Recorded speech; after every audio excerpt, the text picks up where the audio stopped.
Hey, lovely. So I wanted to give you a quick update on the Menendez brothers case because there's been so much going on and I haven't had a chance to talk to you about my view and my opinion of all the latest developments. And my goodness, it really has been. We've gone from one extreme to another ever since District Attorney George Gascon, the former District Attorney, decided to call a press conference, and we heard about the resentencing memo, 57 pages, where he was recommending, given the credible allegations of very serious sexual abuse and physical abuse that Erik and Lyle suffered, and their rehabilitation record, that they should be resentenced accordingly. And he made that recommendation to the court, so it was through the DA's office, and of course it was the run-up to the election. So a new DA came in, DA Nathan Hochman. He always said he was going to review the case, and therefore we expected that to happen. And I thought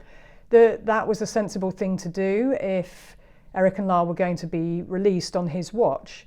And I thought that it would be open and transparent and effectively take into account 2025, our modern day understanding of child abuse and coercive control and sexual abuse.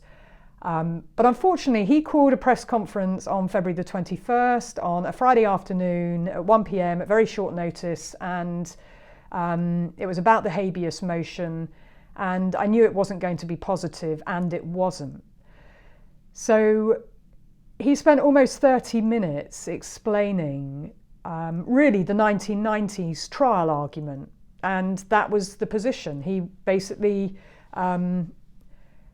had the floor because there was no one there to interrupt or interject or to ask a question or challenge him until right at the end, but he effectively it felt like he was doing a closing speech. I have to say, it was very bizarre. And he said that he had an 88-page filing as well that accompanied it, and another video. So I've looked at all of that, and in essence he's repeating the 1990s argument, which was extremely disappointing to hear as an expert on coercive control and sexual abuse and domestic abuse and child abuse. So our knowledge really has advanced tremendously, and this case must be viewed through a modern day lens. So he said he wasn't going to be supporting the Habeas Motion. I actually disagreed with his reasons for why he wasn't going to support it.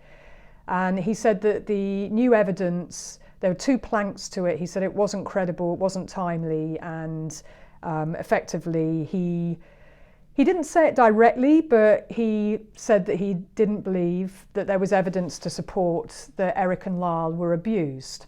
I'm going to come back to that because that was really unbelievable, particularly given everything that the former DA had said within the resentencing memo, and certainly from my own assessment of the case and interviewing Dr. Ann Burgess, who assessed Erik, I see veracity and I see truthfulness in terms of the abuse that they suffered at the hands of Jose Menendez. So I want to quickly talk about the two key points of what I see as evidence in the habeas petition, and then I want to talk about the rehabilitation side. So, because there are three planks to this. There's the habeas motion, there's the resentencing and rehabilitation element, and then there's also the clemency track, which Governor Gavin Newsom has recently spoken out on too, following DA Nathan Hochman's very unusual press conference. So firstly, I want to say regarding why the habeas motion was submitted, it was following the Menendez and Menudo Boys Betrayed Peacock docu-series, which I've talked about before. I've talked about with Rob Rand, who was the journalist. He was he's written a book, he was present at the trials. He's a real font of knowledge about the case, and he effectively followed leads around the boy band Menudo, and he spoke with Roy Rosello, who was a former member, and Roy Rosello said that Jose Menendez abused him when he was in the band. And what District Attorney Hawkman said was that Erik and Lyle didn't know about that at the time. It wasn't in their minds when they killed Jose and Kitty, and therefore it wasn't relevant. Well, I want to address that because to me, that's a sleight of hand, and it's incredibly disrespectful to Roy Rosello. So firstly, I believe Roy Rosello. I do believe he was abused. From everything I've heard and learned, I do believe he was abused by Jose Menendez. And the second part to it is the DA saying that it's not relevant because Erik and Lyle didn't know about it. It is relevant because in trial 2, the prosecutor, David Conn, said, and he argued in his closing speech, that Jose Menendez was a man of good character. He'd never been violent, never been abusive to anybody else. And that's simply not true if we believe Roy Rosello, which I do. I also believe Jose Menendez harmed many others as well. I don't think, as I know about serial perpetrators, it tends to be multiple people, particularly over a life course. And I believe he abused Kitty, and he abused Erik and Lyle and Roy. So David Conn also argued in trial 2 to limit the evidence put before the court regarding the 51 witnesses who testified in trial 1. Trial 1, we heard from 51 witnesses, teachers, coaches, family members, who all talked to the abuse that they witnessed, saw, heard by Jose Menendez to Erik and Lyle. And things like there was a hallway rule where family members weren't allowed down the hallway if he was in the bedroom with Erik or Lyle. And piecing these things together, what people saw and heard, is really important in a case like this. And DA Hawkman said that it was just Erik's testimony in trial 2. There was a lack of evidence. Well, yes, because that evidence was denied by Judge Stanley Weisberg because David Conn argued it wasn't relevant. He said it wasn't a PTSD trial and it wasn't relevant what was going on before. And I, as an expert, would say absolutely is relevant what's going on before. The why, there's no argument, they killed their parents, the why part, why would 2 young sons do this in Beverly Hills where it looks like they've got everything? The question has to be about the why. But David Conn also said that, and I'm going to quote him now, he said that the abuse excuse, that was what he said, they were just using it as an excuse in their defence. He said the abuse is a total fabrication. It's the silliest story ever told in a courtroom. And I find that egregious because there was evidence. It's why 2 juries in trial 1 were hung, because they heard so much evidence of the abuse. And if you watch Lyle in his testimony, it is so difficult to hear him and watch it because it's so real what he says. And David Conn also said after they were convicted, it's gratifying to see that justice was done. Judge Weisberg did his job by keeping out trivial accusations. Well, I just want to say as an expert that these were not trivial allegations. They were very serious allegations, and it's very serious, the abuse that Erik and Lyle suffered. I do believe that they were victims of coercive control by Jose Menendez and sexual abuse and physical abuse, and they were in fear of him, and they believed that Jose Menendez would kill them because Lyle was going to expose him. And they were frightened, and they knew that Kitty would not protect them because she never had protected them, and in fact she told them just before the murders that she knew all about the abuse, and basically said to them, do you think I didn't know? And that was really the straw that broke the camel's back.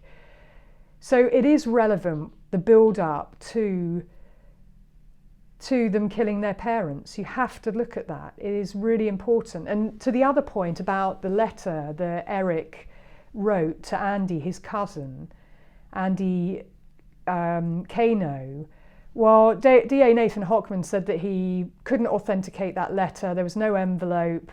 Erik had said yes, that he'd written it, but Andy had died in 2003. But there are things within that letter that do time date stamp it, of it being written 9 months before. And Erik does talk about the fact that the abuse is still happening. He says that he never knows when Jose Menendez, his dad, will come through his door at night.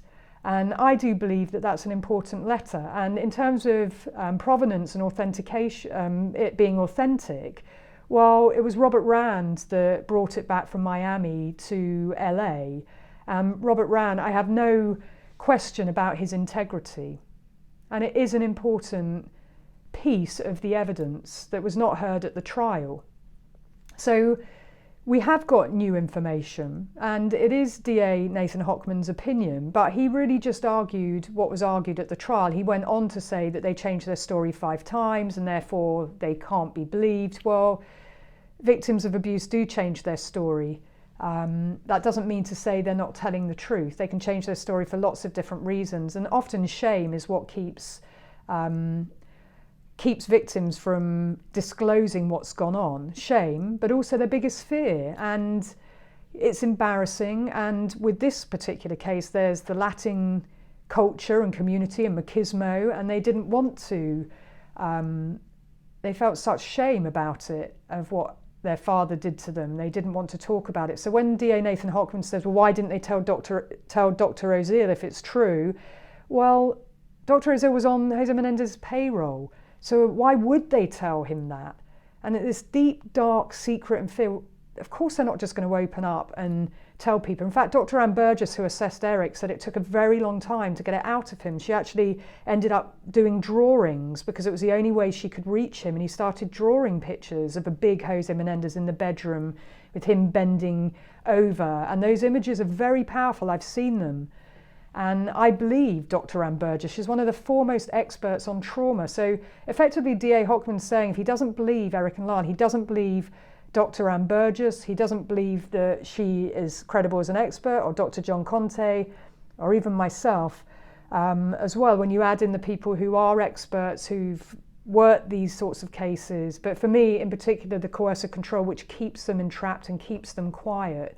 That's why it's so important to view this case with a lens of modern day understanding of abuse. That it's so important, because I believe that if this case happened present day, there would be a different outcome because of our knowledge, but also because of our laws.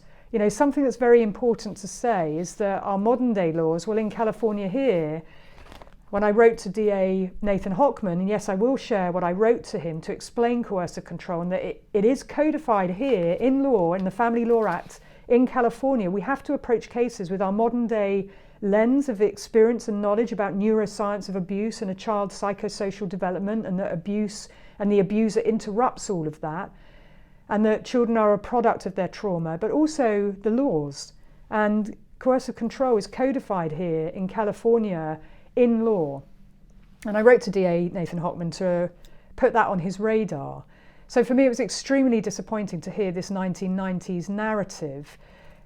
We know that Erik and Lyle killed their parents. That's not in question. He spent a large chunk of the press conference talking about the dramatic and shocking nature of how they killed their parents. And given that it was so dramatic and the shocking nature of it, it's so important to attend to the why, because it has a very significant bearing on the charges, on risk assessment, on risk management and rehabilitation. And those things are very important, particularly right now. And look, Erik and Lyle made some terrible decisions, but they were the product of their trauma. This is what you would expect to see. And this was a situationally based case. It was because of what Jose Menendez and their mother, Kitty, was doing to them, and they were in fear. They thought that Jose Menendez would kill them because Erik had told Lyle about the abuse, and Lyle had confronted his father, Jose. And Jose was a man who, when he said he was going to do something, he would do it. Adults were scared of him. He made grown men cry. So we have to understand how that would feel for Erik and Lyle, of boys growing up with this dictator, this very dominant and scary person who they still loved, and they wanted his validation, and they wanted his unconditional love and approval, and that's why they put themselves in harm's way. But it is important to state that, from my perspective, I don't believe they got a fair trial, irrespective of what District Attorney Nathan Hochman said. When you look back and you review the actual evidence and information, they did not get a fair trial because of the arguments made by the prosecutor, David Conn, after O.J. Simpson's acquittal. 8 days later, this goes to trial 2, and they were determined to get a conviction at all costs. I believe, if you listen to the evidence that I reveal in my Crime Analyst podcast episodes, The other thing I talk about previously and on my YouTube channel, so do subscribe to my YouTube, is also the rehabilitation and resentencing memo that DA George Gascon wrote. And within this document, there's a very impressive set of records for Erik and Lyle regarding rehabilitation, and not just working on themselves, getting degrees, but also rehabilitation courses that they've gone on about their own abuse, trying to reconcile that, but also helping other people, being in service to other people. And that talks to their characters, because when no one's looking and without the possibility of parole, they're doing all these things to help themselves, help other people, and help the prison. And the other part the document talks to is risk assessment, and that they have been assessed as being 1 on the scale of the lowest level of risk to other people if they were to be released. And that's very important. When we think about paroling people, we look at rehabilitation, but risk to others, public protection. I don't believe they pose a risk.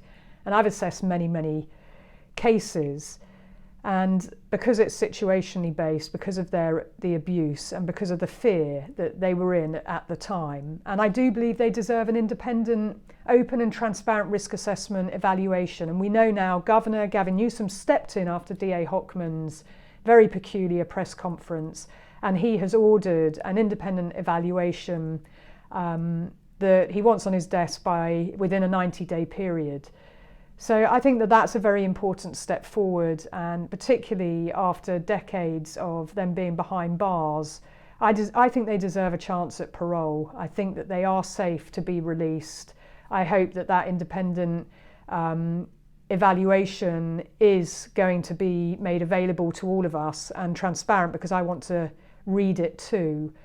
So I think that, there's a very real case here that they should be put before the parole board at the very least, because the case would have had a different outcome if it happens present day. So let me know what you think.